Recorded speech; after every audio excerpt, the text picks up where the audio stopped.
तुमच्या मोबाईलवर नमो शेतकरीचे पैसे आले असा मेसेज आला तर तुम्ही लगेच बँकेत जाल. पण जर तो मेसेज खोटा निघाला तर? सध्या हजारो शेतकरी एकाच गोंधळामध्ये अडकले आहेत. पण शेवटी मी सांगणार आहे की पुढचा हप्ता नेमका कधी यायची शक्यता आहे आणि किती रुपये मिळणार आहेत.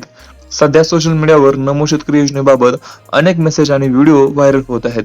काही जण ठराविक तारीख सांगत आहेत तर काही जण पैसे जमा झाल्याचा दावा करत आहेत. पण प्रत्येक व्हायरल मेसेज खरा असतोच असं नाही. म्हणजे सरकारकडून हप्ता जमा करण्यापूर्वी निधी मंजुरी, लाभार्थ्यांची अंतिम यादी आणि बँकिंग प्रक्रिया अशा अनेक टप्प्यांमधून काम होतं.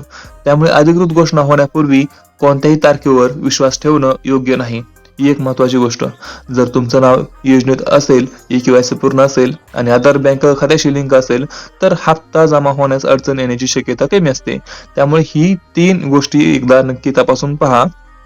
आता सर्वात महत्त्वाचा प्रश्न, पैसे नेमके कधी येणार? तर सध्या सरकारने हप्त्याची अधिकृत तारीख जाहीर केलेली नाही. मात्र सुरू असलेल्या प्रशासकीय प्रक्रियेनंतर लवकरच हप्ता वितरित होण्याची शक्यता आहे. आणि किती रुपये येणार? तर पात्र शेतकऱ्यांच्या खात्यामध्ये 2,000 रुपये येऊ शकतात आणि तुमच्या खात्यामध्ये येत्या 10 ते 15 दिवसामध्ये हप्ता जमा होण्याची शक्यता व्यक्त केली जात आहे. तर तुमचे काही प्रश्न असतील तर खाली कमेंटमध्ये नक्की विचारा. आपण भेटूया पुढच्या व्हिडिओमध्ये. तोपर्यंत जय हिंद, जय महाराष्ट्र.